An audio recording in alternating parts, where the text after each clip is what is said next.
ये देखिए हमारा होममेड अचार तैयार हो चुका है, बाज़ार से सस्ता और बेहतरीन। बाज़ार में तो आपने अक्सर खाया होगा तो उसमें नमक तेज़ होता है बहुत ज़्यादा, मतलब हर कोई नहीं यूज़ कर सकता, लेकिन ये बहुत अच्छा घर में तैयार किया हुआ अचार है।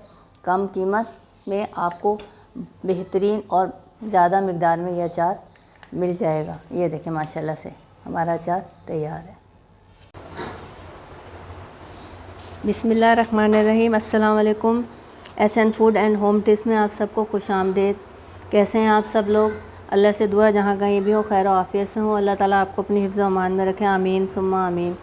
बिस्मिल्लाहिर्रहमानिर्रहीम। आज हम बना रहे हैं अचार। ये कच्चे आम लिए हैं और ये लसूड़े यानी कैरी का और लसूड़े का अचार बना रहे हैं हम। ये मैंने आम लेके उसको धो लिया, खुश्क किया और इस तरीके से इसके टुकड़े करवा लिए, और इधर मैंने लसूड़े भी धो लिए हैं। अब सबसे पहला हमने काम ये करना है कि हम आम के जो ये टुकड़े हैं इन पर हल्दी और नमक लगाएंगे। उसके बाद हम लसूड़े बॉयल करके वो इसमें शामिल करेंगे। ये मेरे पास हल्दी ली है मैंने, ये मेरे पास 3 टेबलस्पून हल्दी है, इसको हम रोस्ट कर लेंगे हल्का सा। और ये मेरे पास 6 टेबलस्पून नमक है। अब मैं हल्दी पहले रोस्ट कर लूँ और उसके बाद फिर आपसे मिलती हूँ। ये मैंने पैन लिया, मैंने फ्लेम ऑफ कर लिया, फ्लेम ऑन कर लिया है। अब मैं इसमें ये हल्दी डाल दूँगी। ये मेरे पास 3 टेबलस्पून हल्दी है। सबसे पहले हम इसको हल्का सा रोस्ट कर लेंगे। जब इसमें से खुशबू आने लगेगी तो फिर हम इसमें नमक शामिल कर देंगे। ये देखें ये हल्दी हमारी रोस्ट हो गई है। अब हम फ्लेम ऑफ कर देंगे और साथ ही इसमें ये 6 टेबलस्पून जो मैंने नमक लिया था ये इसमें शामिल कर दूँगी। इस तरीके से अगर नमक की हमें और ज़रूरत पड़ेगी तो हम इसमें नमक और शामिल कर लेंगे। ये हमारे पास हल्दी और नमक हो गया अच्छे तरीके से। अब मैं इसको ठंडा कर लूँगी। मैं इसको ठंडा करती हूँ, उसके बाद मैं आपसे मिलती हूँ। ये देखें ये हमारा हल्दी और नमक ठंडा हो गया। ये मैं इस एक दूसरे बर्तन में शिफ्ट कर रही हूँ इस तरीके से। अब मैं इसमें मज़ीद नमक शामिल करूँगी, 2 टेबलस्पून और शामिल कर दूँगी। ये हमारे पास लाहौरी नमक है, ये हम घर में ही पीसते हैं। इसका बहुत फ़ायदा होता है इसमें, यानी ज़्यादा जैसे ब्लड प्रेशर वालों आराम से इसको इस्तेमाल कर सकते हैं। ये देखिए ये मैंने इसमें शामिल कर लिया। अब हम अपनी कैरियों में ये हल्दी और नमक लगाएंगे। ये मैं एक तरफ कर देती हूँ, जिसका काम बाद में करेंगे, पहले हमने ये काम करना है। इसके लिए मैंने एक जाली का टुकड़ा ले लिया, पीस ले लिया है, उसको मैंने डबल कर लिया। अब मैं सबसे पहले इस तरीके से ये देखें हमने तमाम जो ये कैरी कटी हुई है इसमें इस तरीके से हल्दी और नमक लगाकर रख देना है। ये हम एक रात पूरा छोड़ देंगे, इसमें से जो पानी होगा वो निकल जाएगा और फिर हम दूसरे दिन बाकी इसमें मसाले और ऑयल शामिल करेंगे। हम सरसों के तेल में बना रहे हैं। ये हमारे नानी दादी की रेसिपी है। आप इस तरीके से अचार बनाएंगे तो आपका सालों अचार चलेगा। ये देखें ये मैं सारे इसमें हल्दी लगा लूँ, फिर मैं आपसे मिलती हूँ। ये देखिए ये मैंने हल्दी और नमक इन सब में लगा लिए इस तरीके से। अब आप इस तरीके से आपके सहन हो वहाँ या छत हो तो वहाँ धूप में थोड़ी 2-4 घंटे के लिए इस तरीके से फैला दें। ये इसका जो एक्सेस वाटर होगा वो निकल जाएगा। उसके बाद शाम में रात में मगरिब के बाद आप इस तरीके से इसको इस तरह से बांधकर किसी ऊंची जगह पे लटका दें। इसका पानी जो होगा रात भर में निकल जाएगा। उसके बाद हम बाकी प्रोसेस शुरू करेंगे। अब मैं आपको लसूड़ों के बारे में बताती हूँ कि किस तरह से लसूड़े हमने बॉयल करके इसमें शामिल करने। पहले आज एक दिन हमें लगेगा इसको इस तरीके से तैयार करने में, उसके बाद हम बाकी ऑयल और मसाला जात इसमें शामिल करेंगे। चलें मैं आपको बताती हूँ कि लसूड़े किस तरह बॉयल करने। ये मैंने पानी को बॉयल करने के लिए रख दिया। अब मैं इसमें 1 टेबलस्पून नमक शामिल करूँगी और हाफ़ टेबल स्पून हल्दी, ये इसमें शामिल करके इसको मैं इस तरीके से मिक्स कर लूँगी। हमने सिर्फ 5 मिनट के लिए ये लसूड़े हैं इनको उबाल। अब मैं इसमें ये लसूड़े शामिल कर दूँगी इस तरीके से। ये देखें अभी तक मैंने इसके जो ये डंडियाँ ये भी नहीं उतारी, इसकी टोपियाँ नहीं उतारी। पहले हम इसको बॉयल करेंगे। हम सिर्फ 5 मिनट के लिए इसको बॉयल करेंगे। ये बॉयल हो जाए तो मैं आपसे मिलती हूँ।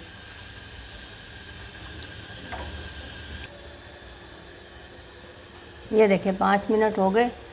अब मैं फ्लेम ऑफ़ कर रही हूँ और इसको इस तरीके से पानी में से मैं निकाल लूँगी। जब मैं इसको निकालती हूँ फिर मैं आपसे मिलती हूँ। ये देखें ये लसूड़े मैंने उबाल के इसका पानी निकाल दिया। अब मैं इस तरह से ये ठंडे हो जाएंगे तो अब आप इस उबाल होने के बाद आप इसके ये जो डंडियाँ हैं ये इस तरीके से अलग कर लें।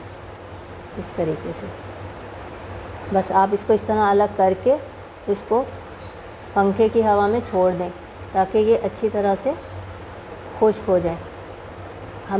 मैंने कैरियाँ जो ली हैं वो भी मैंने हल्दी और नमक लगा कर रख दिया एक रात के लिए। अब हम दूसरे दिन इसका बाकी प्रोसेस शुरू करेंगे। इस तरीके से आपने लसूड़ों को भी इस तरह से हवा में छोड़ देना। ये मैं आपको बताना भूल गई कि मेरे पास जो कैरियाँ मैंने ली हैं वो 2.5 किलो हैं और ये लसूड़े जो है मेरे पास हैं 2 किलो। ये इस तरीके से आप इसको छोड़ दें, फिर बाकी इसका प्रोसेस हम बाद में पूरा कर लेंगे। ये देखें ये मैंने जो हल्दी और नमक लगाकर कैरियों को रखा था, ये मैंने 24 घंटे जैसे मैंने इसको रख दिया था, धूप में रखा। फिर रात हो गई तो मैंने आपको बताया था कि इसको हमने टांग देना। इसका सारा पानी जो था एक्सेस वाटर वो रिलीज़ हो चुका है। इसी तरह ये मैंने लसूड़े उबाल लिए थे, इसको भी मैंने रात भर रखा और ये भी खुश्क हो चुके हैं। अब हम इसका आगे का प्रोसेस शुरू करते हैं। सबसे पहले मैंने ये कंटेनर लिया। ये देखें ये मैं अपनी कैरियाँ इसमें शिफ्ट कर दूँगी इस तरीके से।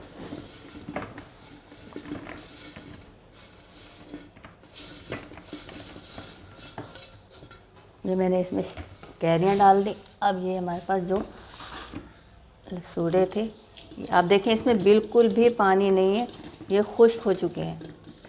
और यही हमें करना है क्योंकि अगर अचार में पानी रह जाता है तो अचार के ख़राब होने की सबसे बड़ी वजह यही है।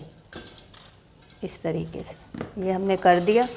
अब मैं बताती हूँ हमने मसाले कौन कौन से शामिल करने हैं।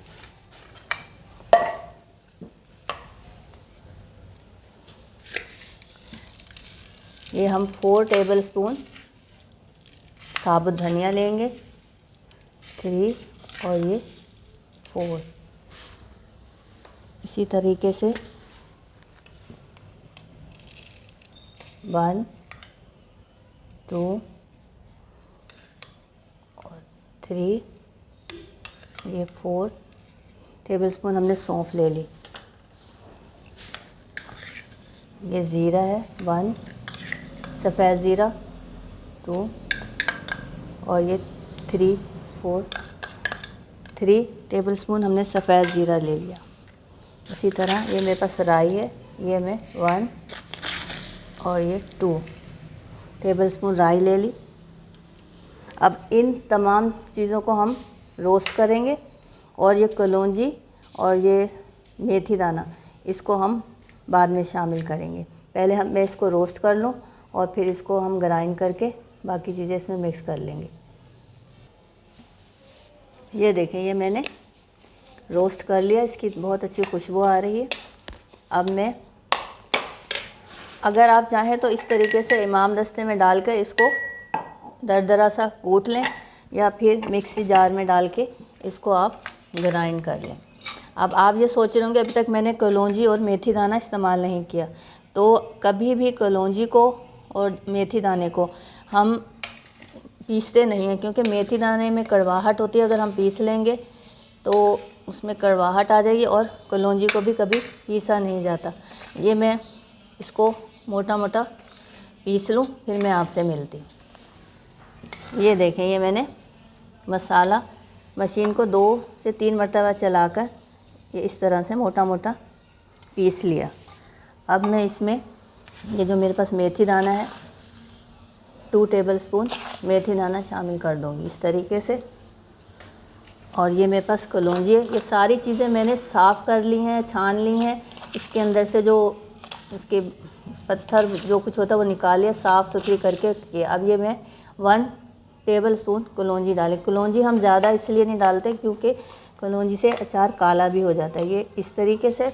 अब ये जो मैंने बनाया था नमक और हल्दी जो मैंने कैरियों पे लगाई थी, ये मेरे पास जो बच गई थी, तो ये भी मैं इसमें शामिल कर दूँगी इस तरीके से। और ये है मेरे पास कुटी हुई लाल मिर्च, ये मैं 2 टेबलस्पून इसमें शामिल कर दूँगी। इस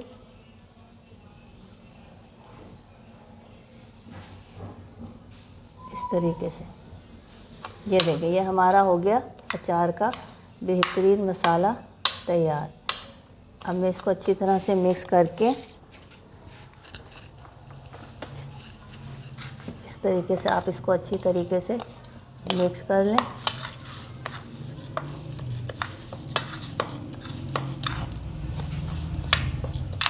नमक आप अगर तेज़ करना चाहें तेज़ कर सकते हैं, लेकिन ये सही है बिल्कुल, क्योंकि हमने कैरियों पर भी लगाया हुआ है।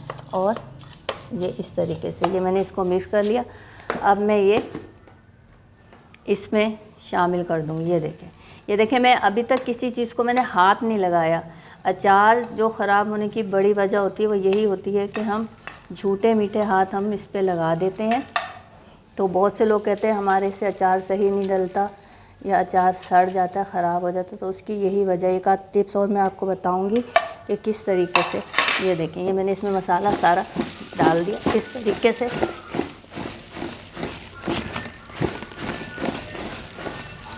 ये देखें, मैंने मिक्स कर दिया। अब आ जाते हैं तेल की तरफ।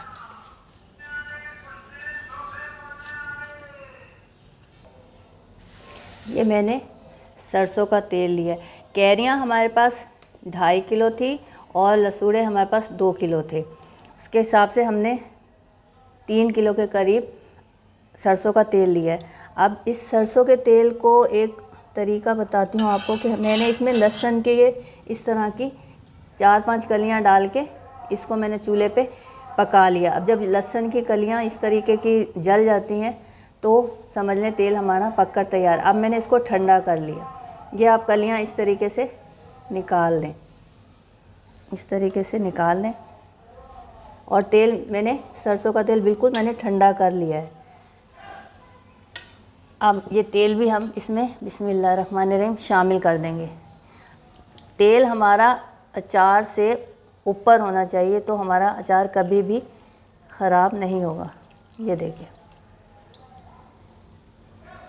अल्हम्दुलिल्लाह तेल बिल्कुल परफेक्ट है। ये देखिए, ये मैंने इसमें लहसुन की कलियां डाली थी, ये देखें जल गई हैं। तो इससे हम अंदाज़ा हो जाता है कि हमारा तेल जो है पक चुका है। अब ये मैं इसमें शामिल कर दूंगी इस तरीके से, और ये हम हटा देंगे। अब मैं आपको एक और टिप बताती हूँ अचार जो अक्सर लोगों का ख़राब हो जाता है। उसके लिए हमें इस तरह से लकड़ी की डोई इस्तेमाल करनी चाहिए। कभी भी स्टील का चम्मच या गीला चम्मच इस्तेमाल नहीं करना चाहिए। अब जब भी हम इसे चलाएंगे या अचार निकालेंगे तैयार होने के बाद, तो हम इस लकड़ी के चम्मच से निकालेंगे। अब ये देखें, ये हमारा बिल्कुल अचार जो है डूब चुका है। अब मैं इसको धूप में रख दूँगी। हम 4 से 5 दिन तक रोज़ाना इसे धूप में रखेंगे और मगरिब के टाइम उठाकर इसको अंदर ले आएंगे। और इसको हमने इस तरह से नीचे से ऊपर, ऊपर से नीचे करना है, इस तरीके से, इस तरीके से। ये देखें, यानी हम रख देंगे धूप में। मगरिब के टाइम लाने से पहले हम इसको इस तरीके से ऊपर नीचे करेंगे। इस तरीके से ये देखें बिल्कुल डूब चुका है। और आप यकीन माने ये इंतहाई अच्छा साफ़ सुथरा बाज़ार से कई गुना अच्छा अचार है। और इसकी जो कॉस्ट है उसके बारे में भी मैं आपको बता दूंगी कि हमारा कितना इस पे ख़र्चा हुआ है। आप अगर इसी तरीके से लकड़ी का चम्मच इस्तेमाल करेंगे और झूठे हाथ नहीं डालेंगे, कभी भी झूठा बचा हुआ अचार वापस इसमें ना डालें, तो आपका ये अचार सालों, लोगों के पास 4-4 5-5 साल पुराना अचार होता है। तो उसकी यही वजह है कि वो इसमें इसको यूज़ करते वक्त इसका मतलब ख़याल करते हैं। अब हम इस तरीके से आप इसके ऊपर कपड़ा भी बांध के रख सकते हैं और इस तरह से ये एयर टाइट करके इसको आप इस तरीके से धूप में ले जा के रख दें। सुबह आप धूप में रख दें और शाम में इसको अंदर रख लें। आप 5 से 6 दिन तक इस तरह करेंगे, उसके बाद इसको आप किसी भी कबर्ड में अपने एक जगह रख दें। और हमारे यहाँ ये कहते हैं कि 1.25 महीना यानी 40 दिन में अचार तैयार होता है। तो ये सही बातें हैं। अगर आपने अच्छा अचार खाना है तो आप इसी तरीके से डालें। मुझे उम्मीद है आपको पसंद आएगा। अगर आपको मेरी ये रेसिपी पसंद आई हो तो इसे लाइक कीजिए, शेयर कीजिए और मेरे चैनल को सब्सक्राइब कीजिए। शुक्रिया। अल्लाह हाफिज़।